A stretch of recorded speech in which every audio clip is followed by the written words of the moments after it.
Senator Munson. Yeah, thank you very much, Chair. First of all, I do have some breaking news. I've asked for the Constitution to be tweaked just a wee bit for 3 or 4 months so I can stay in the Senate beyond the age of 75. I retire on July the 14th. April Fools. Sorry. Poisson d'avril. Anyway, this is, I'm very happy to be here, and I'm here, of course, with you on the unceded territory of the Algonquin and Anishinaabe people. And I always think it's kindly important to say, living here in Ottawa this morning, to say that and say that each and every time. As a former journalist, 8 o'clock in the morning or 8:30 is really the middle of the night because your deadlines are the night before and you don't go to bed for a long time. But it's good to be up early in the morning to talk about this. And I'm glad to see all your smiling faces because it's good to smile, isn't it, in the morning? And to start today with a smile. I thought the comic reference, maybe we should have a humor week. And I know that when I lived in Beijing, they had older people that were in front of Tiananmen Square every day who had a laughing exercise. And I try to do a news story on this laughing exercise with a group of elderly people who would walk across the square in happier times. And they would start to laugh all the way across the square to each other. And it would release such beautiful, as they would say in today's society, good vibes. And maybe we should have that. But today it's about kindness. I've been here before, and I've said it once, and it's worth repeating. I think every day should be a kindness day, and I think every week should be a kindness week. As you might recall, senators, from my op-ed in the Citizen, Kindness Week has been a local initiative here in Ottawa since 2007. And from there, it grew provincially to Kindness Week in Ontario. The time is now for Kindness Week to go nationwide. The last time your Social Affairs Committee met and studied Kindness Week, I spoke to the committee alongside Rabbi Bulka, Reuben Bulka. This time, it's different. The rabbi is fighting for his life. His entire career has been dedicated to improving the human condition.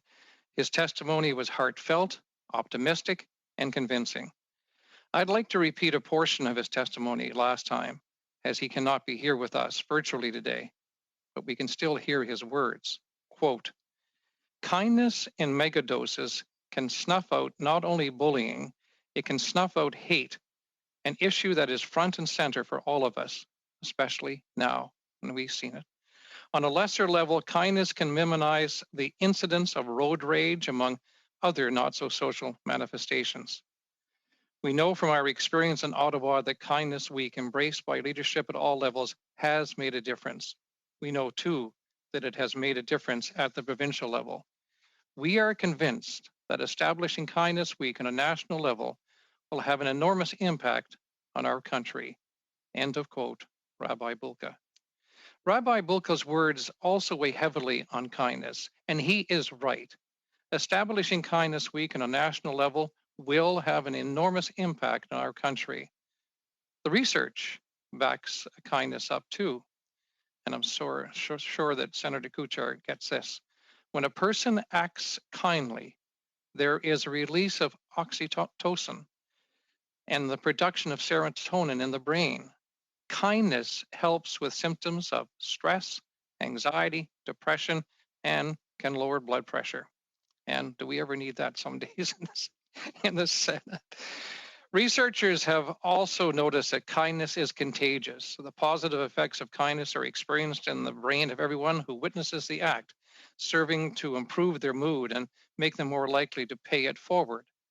For example, when someone is kind to us, we are more likely to be kind to someone else, spreading kindness many times over. Kindness becomes a domino effect that can improve the day of dozens of people. You can see less bullying and the results of kindness. I can see this bill becoming law, and I can see schools across the country and universities having programs dealing with the simple acts of kindness. You know this as well as anyone, colleagues. Several senators generously the last time contributed to the debates in the Senate chamber, and I want to thank Senator Yona Martin for her speech, and of course Senator Coyle and Fabian Manning in the past when we tried to push this through, but you know, an election got in the way. These elections get in the way of kindness. And anyway, they spoke of kindness-inspired initiatives happening in little pockets across the country, but I also think they're happening in big pockets across this country. People shouldn't need a reason to help each other, but it was clear from the remarks that kindness campaigns encourage people to act. Kindness Week in Canada will encourage people to act. In closing, now more than ever, we can all benefit from a little kindness during these very trying times, during these pandemic times. In closing again, I hope the committee will once again support Kindness Week so that it is swiftly passed through Parliament and Rabbi Bulka can see his vision realized. Thank you. Thank you very much, Senator Munson, for your work on that bill and for bringing the words of Rabbi Bulka. Those who were there at the time remember him fondly and remember his convincing testimony on this bill. And of course, our thoughts are with him, and we send him strength and courage. We do have questions for you. I see Senatrice Omidvar, Senatrice Bovy, Senator Black, Senator Cormier. Senatrice Omidvar.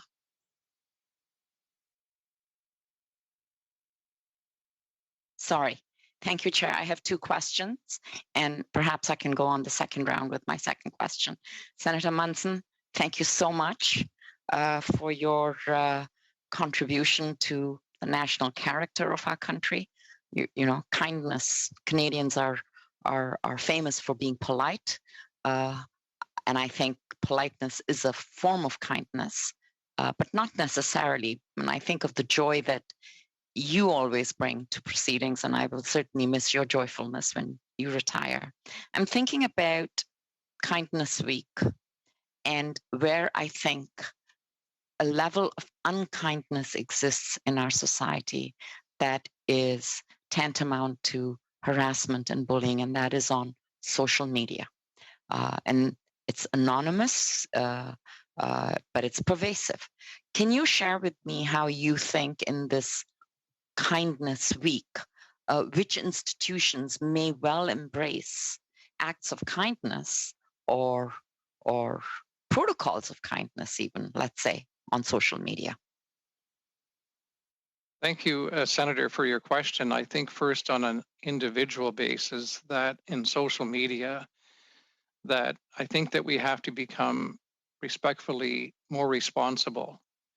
For example, on Twitter, it's sometimes difficult as a senator to hear some of the criticisms that I can accept, but it's the way it's worded, because words hurt and words do matter. And I think we have to be respectful of each other as we go about our business.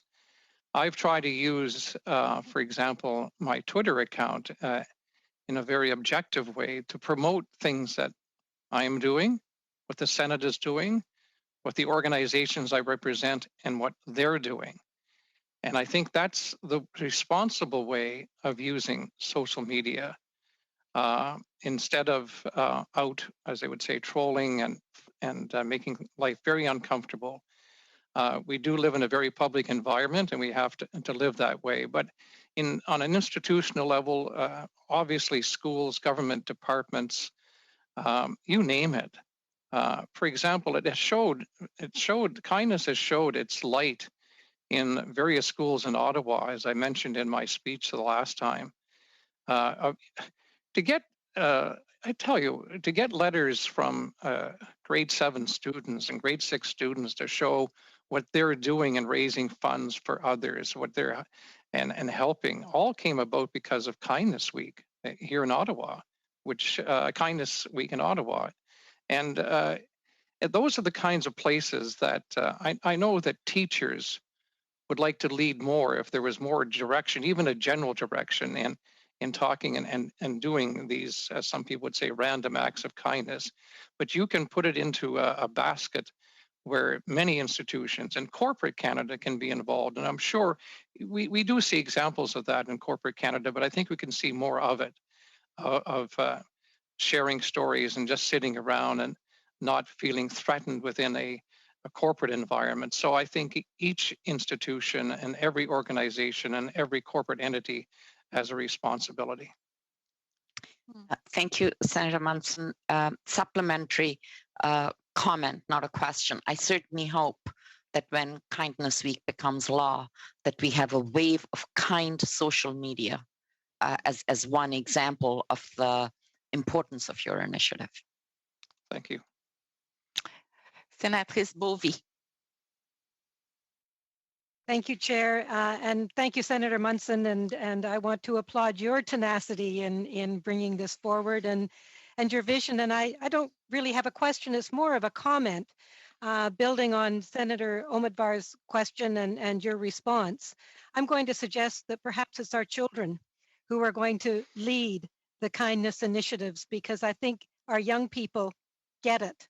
And that if we can empower them to be the leaders of kindness and create those changes, I think we're going to find a much richer society. So I really appreciate your work with the schools, and I want to honor those kids that have picked up the torch before it became law, and let's let them be our leaders when it is law, because I think they can teach corporate Canada, governing Canada, and adults in this world a great deal. So I thank you. Thank you. Thank you. Senator Black, you have a question? Yes, thank you, Chair.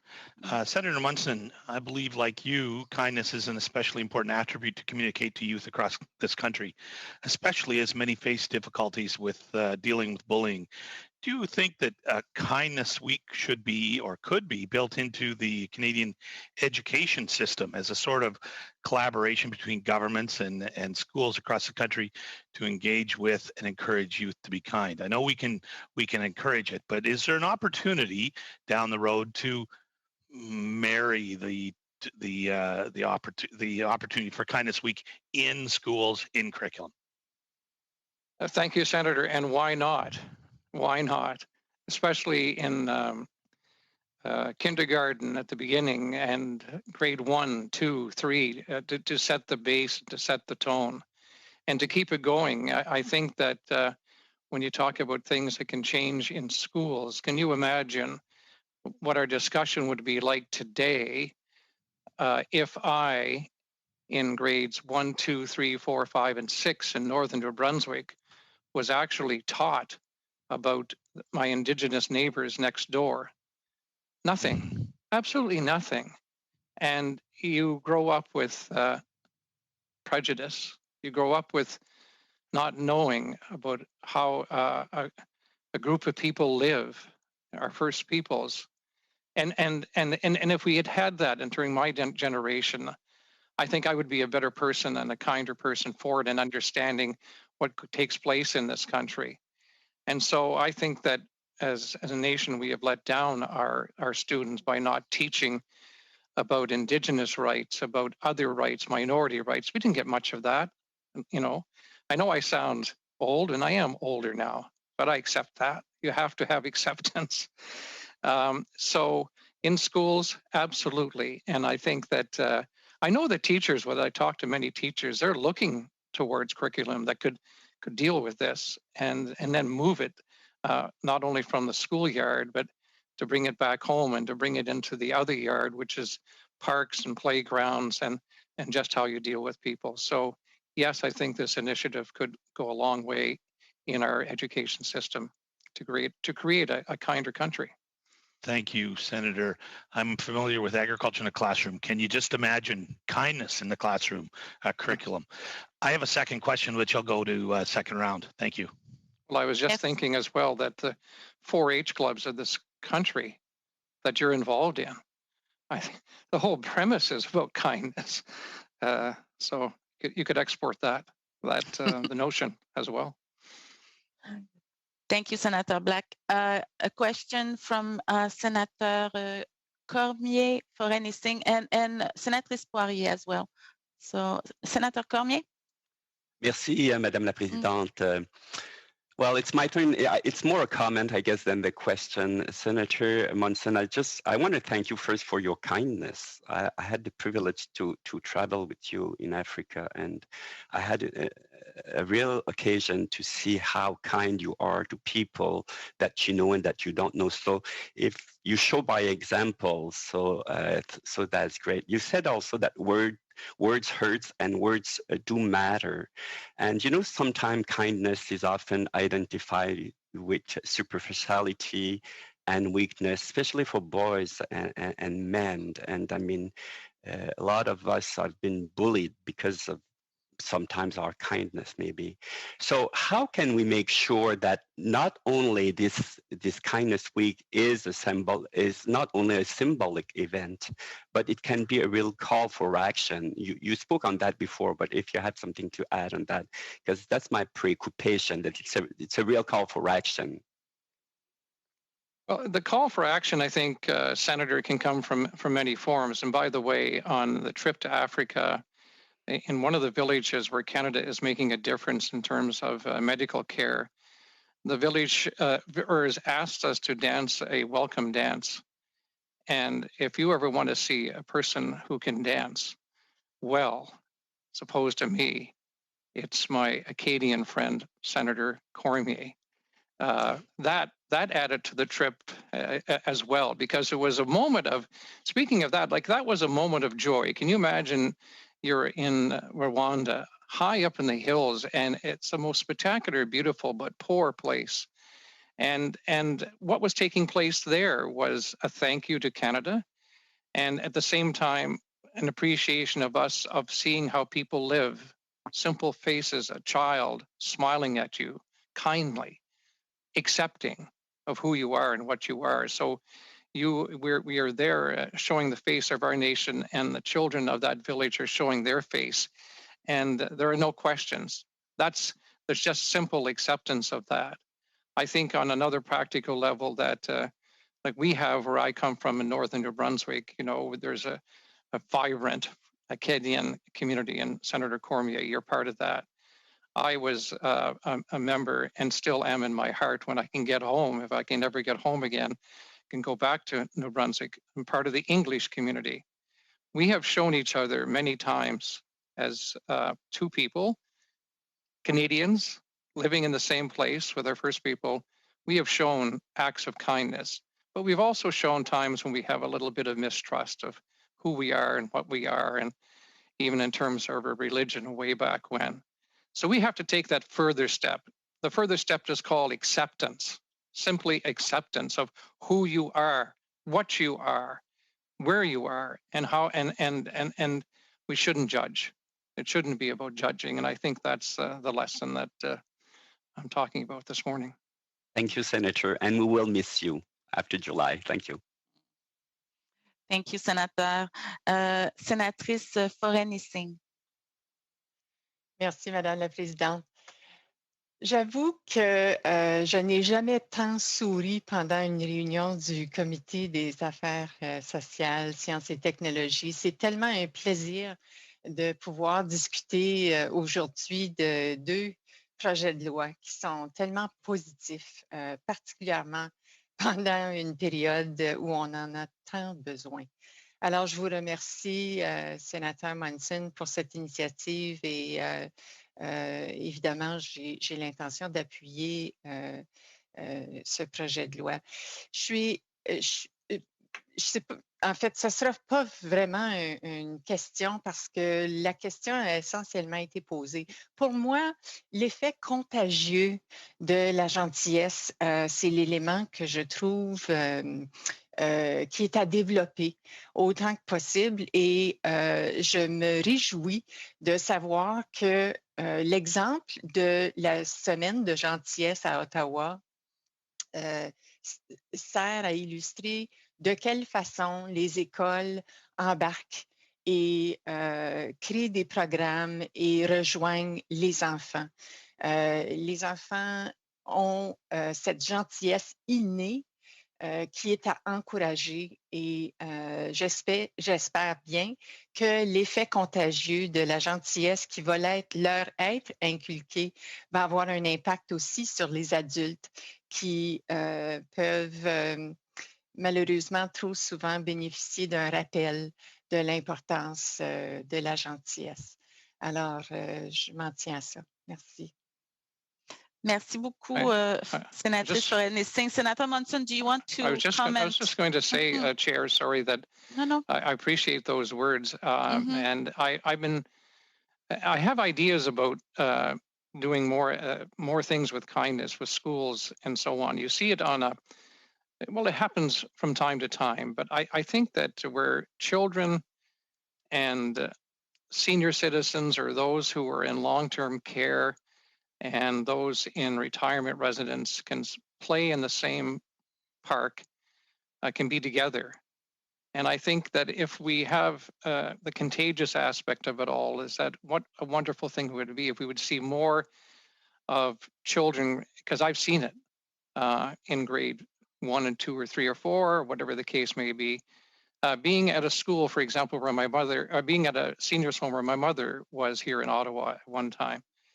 And to see the exchange between a 6-year-old and a 96-year-old is something to behold. And stories are being told, and you can see children being in their eyes, they're learning again through the experience of others. I also feel that the contagious aspect of this, after spending a number of years around the retirement residence with my mother, that every life has meaning and every life matters, in the sense that a life that was lived somewhere. And the doors are closed to a lot of these homes, the residents. And why can't we have a program where in these residents there is a biography, a story of what that person did? And why can't within that residence, can't we all see it when we go in to see what so-and-so did in the 40s, the 50s, the 60s, and 70s? And why can't we see it being told to all of these little children that there was life before before 2020, and that?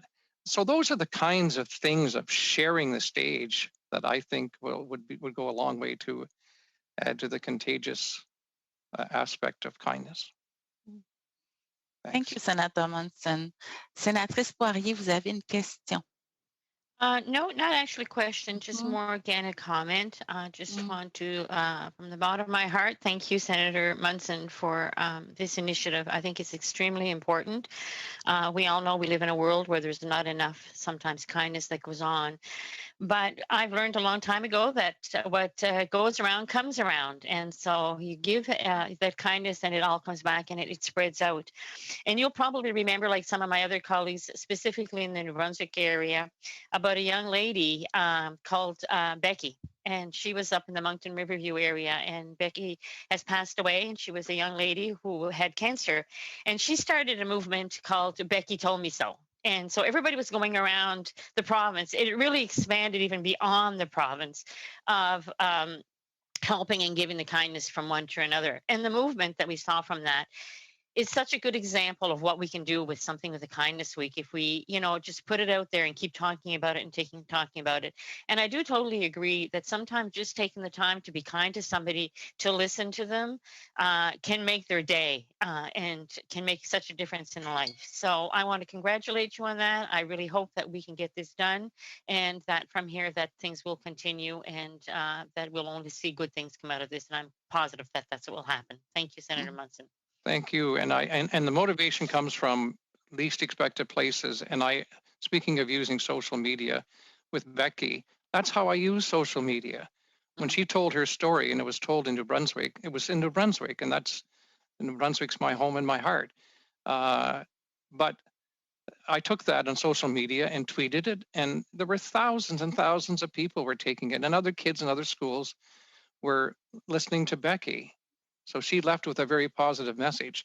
And when you talk about, Senator, moving it forward, since I have this forum for a few minutes this morning, I want to look directly wherever the camera is on these Surface Pros, but wherever it is, to the Prime Minister, to members of Parliament, and to tell them that soon this bill will be out of the Senate.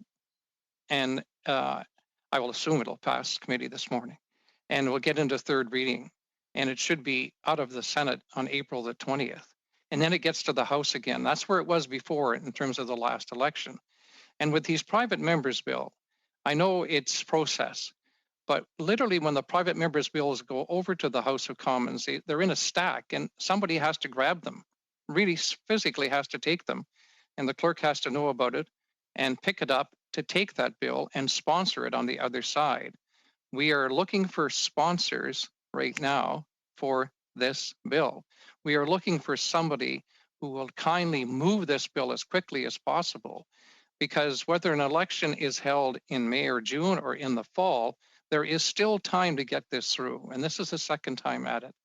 And it would be a shame to come this far again and not get there. So to the Prime Minister, to the Leader of the Opposition, to the other opposition leaders, to all members of Parliament, this is an opportunity of a shared purpose, really a shared purpose. And I encourage you all, them, to take a look at the faces here this morning at this committee and to have a shared responsibility in enacting a kindness week. Thanks. That's my political message for the day. Thank you, Senator Munson, and I do hope that the message will be heard. We do have time for a second round. Sénatrice Midvar et Sénateur Black. Sénatrice Midvar.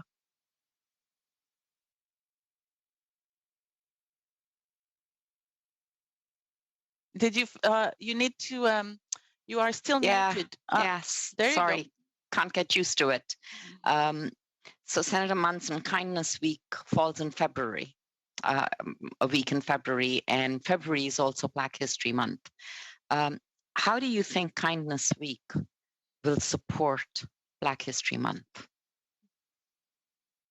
Well, it's the same story that I told moments ago, thank you, Senator, about not knowing enough and understanding enough about Indigenous rights and identity growing up way back when in the 50s in Campbellton, New Brunswick.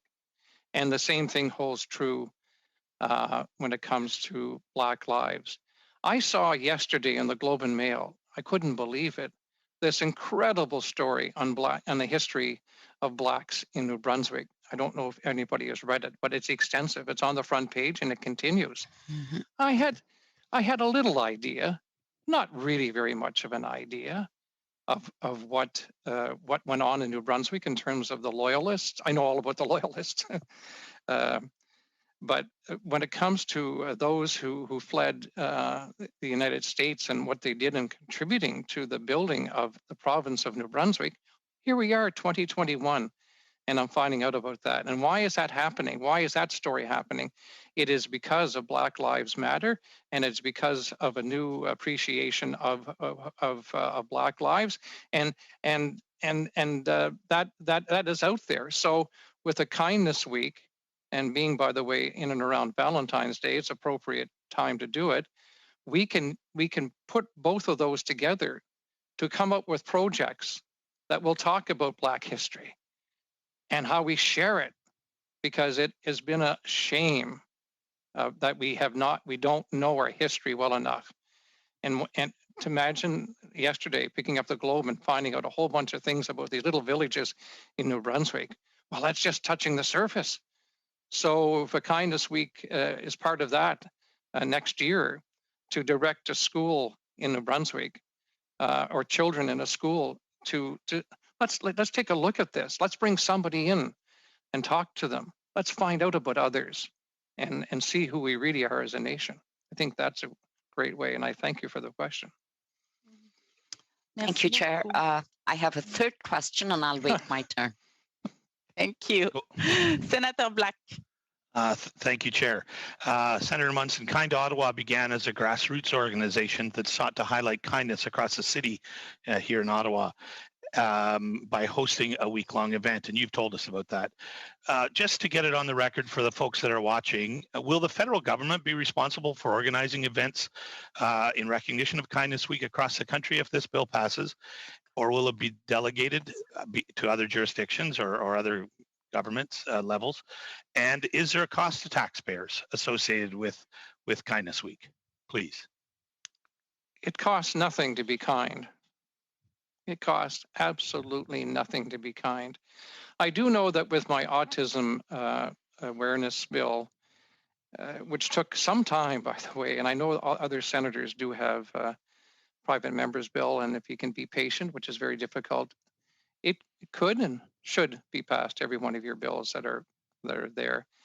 And I think that's important to say. But I know that with my autism awareness bill, that it became more than just simply saying, this is a day, let's celebrate it, and so on. There are now programs in schools and flag-raising ceremonies in this province and in other provinces. They raise the flag on autism, and they speak about it, and they talk about it.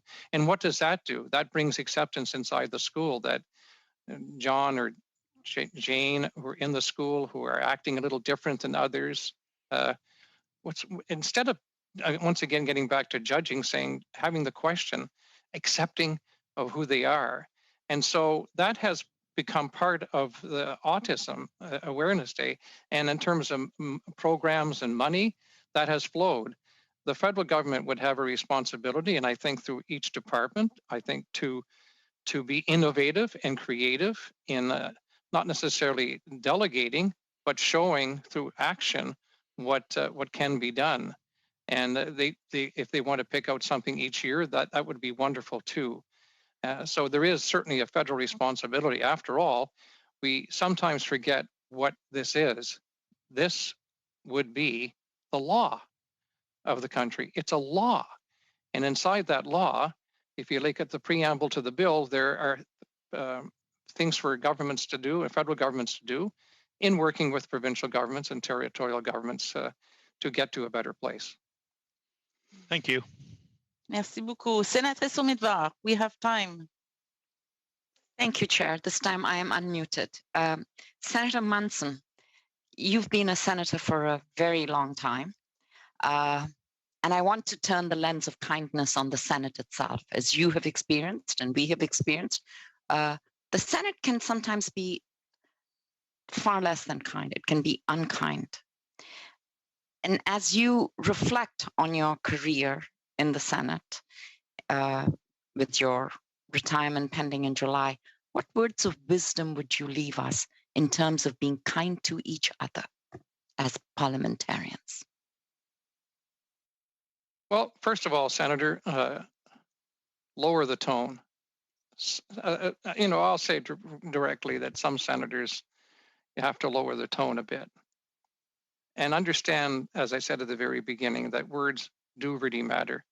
There are ways of getting your point of view across.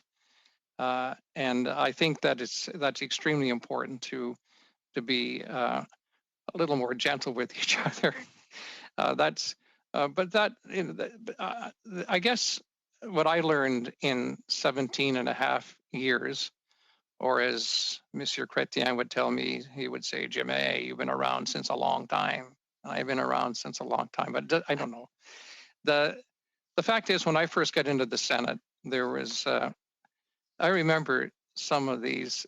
Can you imagine? I thought they were all fuddy-duddies and they were 74 and 75, and now I'm almost going to be 75. And they said to me, don't you think just because you've been a reporter with CTV News and you work for a prime minister that you're somebody here? You just keep your mouth shut for a year and you'll get along and so on and so forth. I almost stayed quiet, which is almost impossible for me for a year. And I was intimidated. I was intimidated when I walked into the Senate. And I'm telling you, there were certainly a lot of men there at the time. That has changed. Thank goodness for that. But it could be an intimidating environment, but there were a lot of people that were accepting. At the same time, with the various groups that we have now in caucuses, I think we have a bigger opportunity of really being able to share what we have, and I think that the knowledge that we have with each other, because I think that's a very important thing. The Senate has come a long way, and I think that that we are truly a chamber where we do really think about things, and we should be allowed to breathe more in thinking about various issues, and coming to a decision to accept somebody's view, but you don't necessarily have to agree with it, but you can accept it, and at the same time walk away, and somebody can vote a different way. But there's nothing personal about that. That's all it is. You just voted that way. So I think as we move along in our lives, that we can be more accepting of each other. I do see, by the way, I do really see positive signs of it from every group, because my goodness, is, you know, every senator is a good senator. Every senator wants to do good, and I see it from every level. And you know, our prison that we're in prison, we look at each other and we listen to each other, and we are sitting in a very special place, aren't we, in the Senate? Because I know and understand more about what's going on in Newfoundland and Labrador. I understand and know what's going on more in the North. I understand a whole lot more what's going on in Manitoba. You name it, across this country. We've got it. We've got a very special place to live and work in. And as a collective, if we know that at the end of the day that what we're trying to do is to amend or be part of new laws that help the country, or to have studies that create new programs in the country, or that are, it's not about us. It is not about us, but it's about what we say and what we do and how it affects others. That really matters at the end of the day. And I think that with a kindness week, we could reflect on that at that particular time, and we can even have more outreach at that with kindness week ourselves. But Senate's a good place with good people, and I appreciate it. I've appreciated almost every minute of being in the Senate. Not at midnight when a bell is ringing, but I approach each day with optimism. I end the day pretty well satisfied that I try to do what I set out to do that day. And I think every other senator has done the same thing. Thank you. Merci. Thank you so much, Senator Munson. I think I will echo some of the comments, and in saying that your kindness is definitely contagious, and that the first time around and today again, you have demonstrated not only how important it is to have a reflection and awareness on the importance of kindness, but I think you are demonstrating also the snowball effect that something like Kindness Week can and hopefully will have. So on those words, and thank you everybody. It's been so, I want to say, inspiring listening to the questions and comments today. And we are ready to if go. I could share? Yes, if please. I could just offer one small word that I was just thinking about. You know, we all come from families, and we've had parents and so on and others who have been very instrumental. And I really, sometimes, I'll tell you a little secret in the Senate. From when I have to give a very important speech, and I do this on purpose, I have to have a little humor this morning. I wear my father's shoes. And the reason I wear it is for two reasons. One is that I'm the product of the United Church of Canada. I'm the son of a United Church minister, and I was a rebel-rousing minister's son, let me assure you. But I was always told that from the members of the church who were very serious, that they always said, you will never fill your father's shoes. So I knew I would never fill my father's shoes because he was actually 5'10" and I'm only 5'4". But I still put his shoes on from time to time when I gave a speech in the Senate, because I felt firm, solid, and comfortable in his shoes. So to my dad, this is about you and shoes. And I may not have filled them, but I wore them. I've tried my best. So thank you. Thank you again.